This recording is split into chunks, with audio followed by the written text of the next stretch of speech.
Don, why are you howling? Well, Herb, the wolf that usually does the howling has the week off, so I thought I'd fill in for him.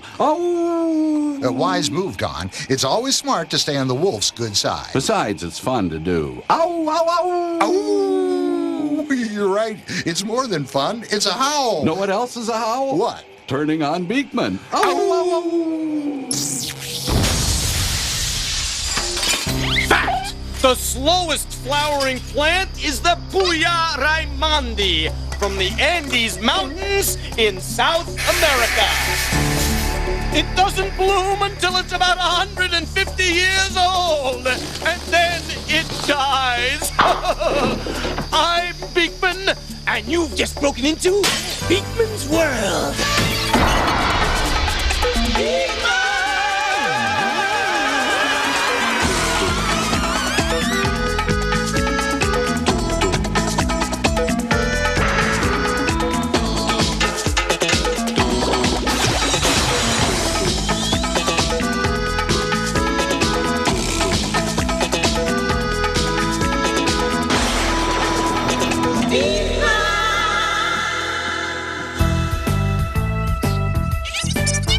You bring the Kenny G records, and I'll bring the glue gun. No, I do not want to change my long-distance carrier.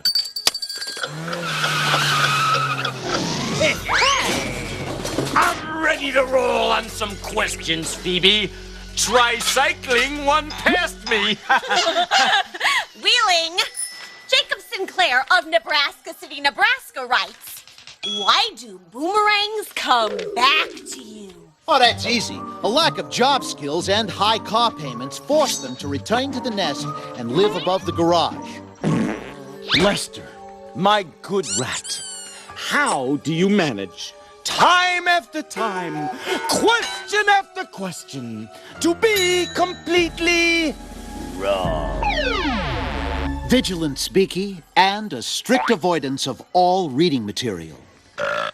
Beakman, are we going to answer Jacob's question anytime this decade? No need to wonder. We're going down under. Goodbye, mates. Time to tie me kangaroo down, sport. Blow on the old didgeridoo and have a romp with the billy leads. Welcome to Australia, the only country that's also a continent. And the bailiwick where boomerangs were born. People use boomerangs all over the world. But most people associate them with the native people of Australia, called Aborigines. In fact, the word boomerang comes from the Aborigine word boomerai, which means wind.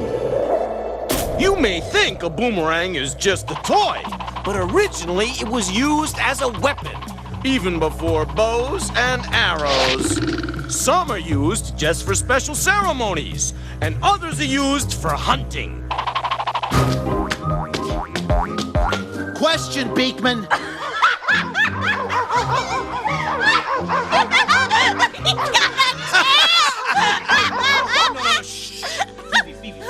Don't make fun of Lester. He's being a good sport. Sorry.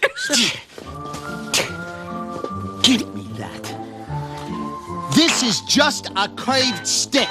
Forget about doing loops and returning and all that stuff. How does the thing fly in the first place? Good question, Lester-oo. Hop on over here and I'll show you. Part of the secret of the returning boomerang lies in its shape. The edges of each arm are curved like the wing of an airplane. See the curved shape? That helps give wings and boomerangs their lift. Because of their shape, air moving over the wing moves faster than the air under the wing. This creates weaker air pressure against the top. So the stronger air pressure against the bottom pushes the wing up, creating lift. Okay, I understand how a boomerang flies. How does it come back? Ooh, that's a two-part answer. Then I'd better fortify myself with a one-part meal.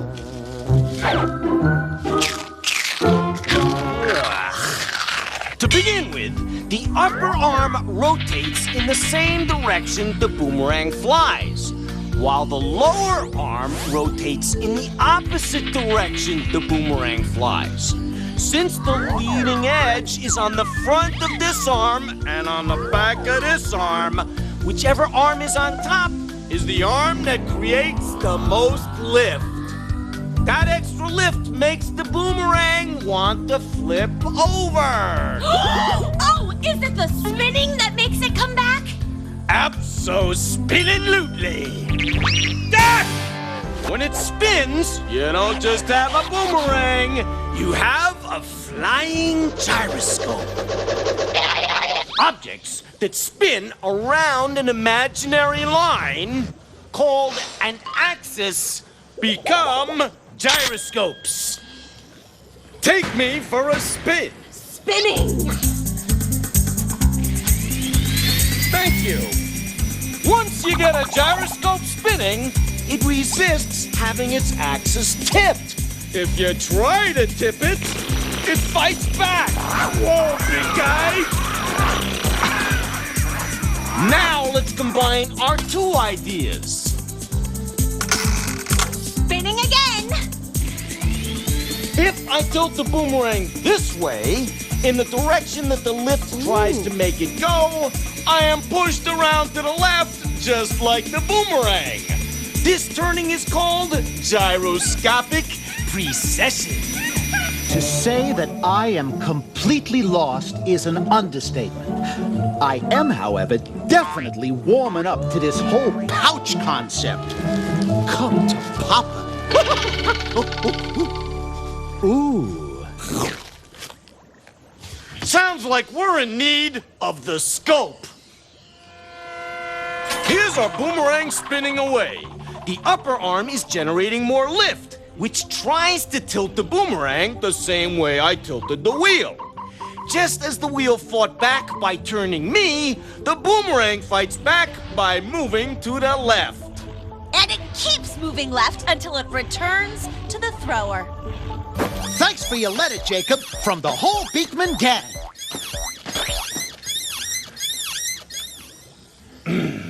Bada boom, bada bang. Bada boomerang! Coming up next, one of our most disgusting animals ever. Wait till you hear what they like to snack on. If you're a gourmet of gross, you'll want to hop on back.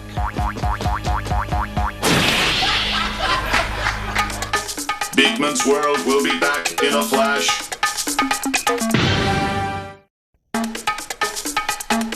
And now, back to Beakman's World. Get on the good foot, chicka-bow! It's time to confound your consciousness. Here he is, the picador of the pecan, the toreador of the tangential, the Gordon Jump of this or any dump, the one, the only, woo! The Beakman. You squeeze 'em, I'll seize 'em. Let's tush push.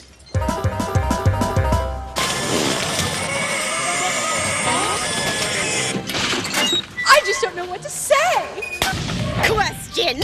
Gary Diamond of Burbank, California writes, Dear Beakman, my mom and dad are planting a garden. How many kinds of bacteria are there in soil? A down and dirty question, Gary. Answer. In just a pinch of soil, there may be over 5,000 different kinds of bacteria. Feed me, Seymour. Feed me. Question. What does natural gas smell like? Ah, a trick question. Answer. Natural gas has no smell at all. But since it's flammable, an odor is added so people can tell when there's a gas leak. I seem to be detecting one now. Lester! I'm experimenting with a new fragrance. I'm calling this one Mountain Latrine. You like? Speaking of disgusting, They creep! They crawl. They're ugly. That's all. It's time for those disgusting animals. Lester. It's not surprising to see you here on those disgusting animals. Why, thank you. It's disgusting to be here. My motto, if you can't beat 'em or eat 'em, join 'em. Hey, sure, some disgusting animals have scared me in the past, but that was the old Lester. The new Lester fears no man nor creature except... Dung beetles? Bingo. Oh, come on, Lester.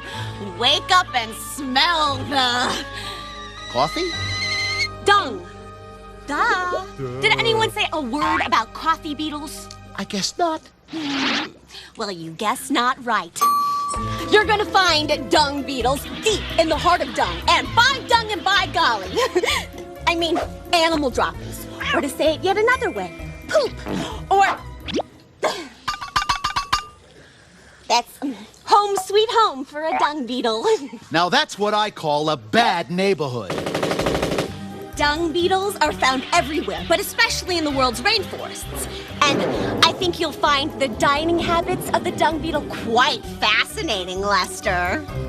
The dung beetle breaks off a bite-sized portion of dung and forms it into a ball. It then uses its hind legs to roll the ball of dung to a nice spot. And bon appetit! Now, let me get this straight. They eat dung balls. Bingo! And if it weren't for them, we'd be up to our necks in manure. And just to make sure brand spanking new beetles have the proper nutrition, some species of dung beetles dig chambers in the soil, add a little dung, and then lay a single egg in the chamber. And when the baby beetle hatches, oh, the first meal is ready and waiting. Now that is rock solid parenting. You know it. And it's never too early to start eating right. So when a beetle says, "Hey, this tastes like dung," that's a compliment? Yeah, now you're cooking with gas, Lester. I do everything with gas. Well, that's all the time we have for today.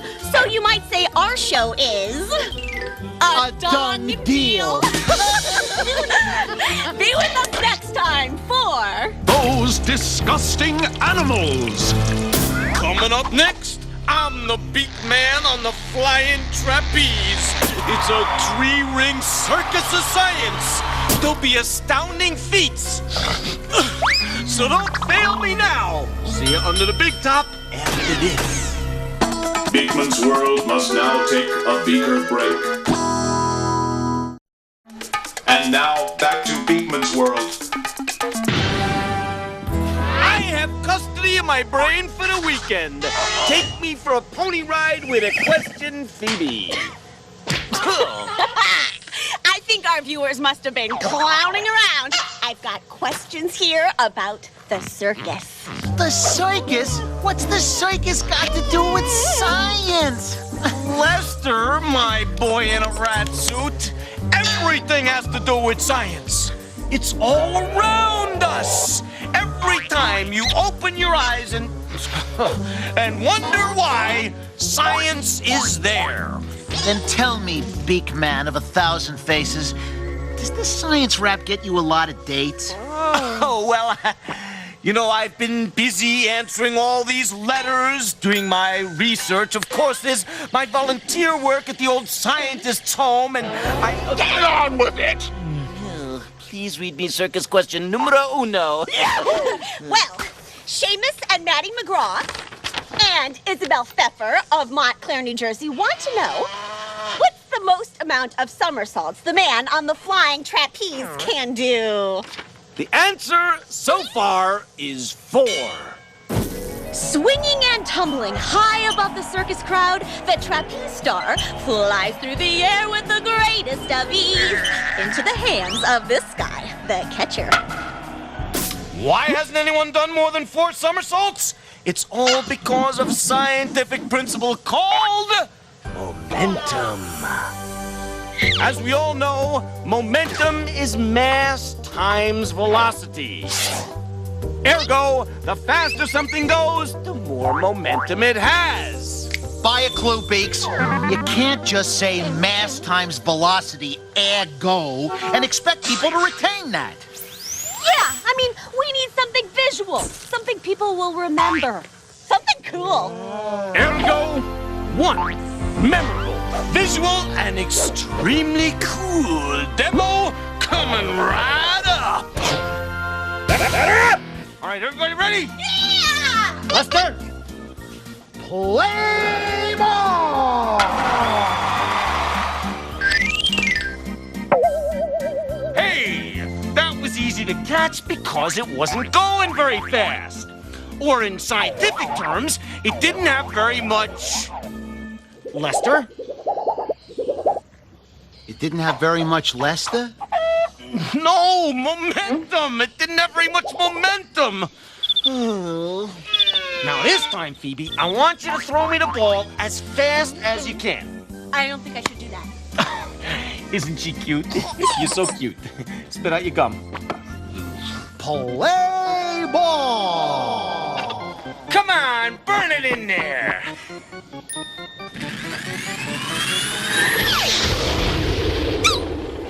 Sorry. That was a bit momentum that I needed. Play ball! We just showed you that the faster things go, the harder they are to stop. Well, that's because they have more momentum. And the same rule applies to trapeze artists. See, it's hard enough to hold on to a 150-pound guy when he's not moving. But when a flyer turns his body so many times in about a second, he could be going as fast as 65 miles per hour. Now, since momentum is basically his weight times how fast he's going, the catcher can't catch him if he's going much faster than that. There's too much momentum. So, the flyer gets all the applause, but the catcher has one of the toughest jobs in the circus. Ladies and gentlemen, and listeners of all ages, what's the next query under the big top that I can answer under my big top? This one is from Woody White of Los Angeles, California. Wow, Woody White? What did Woody White write? Wait, I'll read what Woody White wrote. Well, what a whirlwind of Woody White witticisms. Woody wonders, Dear Beakman, why do tightrope walkers hold long poles? Behold, the legendary Flying Walendas, the first family of the circus doing their amazing 7-person pyramid. I now present the Balancing Phoebe! Bada bing, bada zaloo, whoa! But a Phoebe go boom. This is really dangerous. Do not try this at home or outside. Or even at the circus. Here's the science part. The longer the pole is, and the heavier that pole is, the more it doesn't want to move. This way. Whoa! This resistance to movement is called rotational inertia. Watch what happens when Fabulous Phoebe uses the pole. A drum roll, please. Not that kind of drum roll. Phoebe! For Phoebe to stay balanced, she has to keep her center of gravity directly over the rope. But every time she takes a step, her center of gravity changes. She lifts up her right foot, her balance moves to her left foot. She picks up her left foot, her balance moves to the right. However, since the pole resists rotating, she can use it to help her keep her balance. She pushes against the pole, and the pole pushes back. Bada bang, bada bing! Bada me on a string. So, Seamus, Isabel, Maddie, and Woody, thanks for your questions. Each one was a goodie. Misty Phillips of New Hope, Alabama wants to know, what is the Milky Way made of? Well, Beakman will be back with a sweet answer after this. Beakman's World will be back after these messages. And now, back to Beakman's World. What's the Milky Way made of? Stars, and plenty of them. In fact, more than 100 billion of the little twinklers spread out across 600 quadrillion miles of space. From Earth, it looks like a ribbon of light across the night sky. And I'd like to send a ribbon of fudge across a scoop of ice cream and into my face. On that note of dignity, we'll see you next time on Beakman's World. You know, Herb, I just learned something really interesting. Really? What's that, Don? Girl penguins prefer chubby boy penguins because it means we can live off our fat and sit on their eggs for a much longer time. What do you say to that? Praise the Lord and pass the lard. Yeah, just as soon as I press the remote.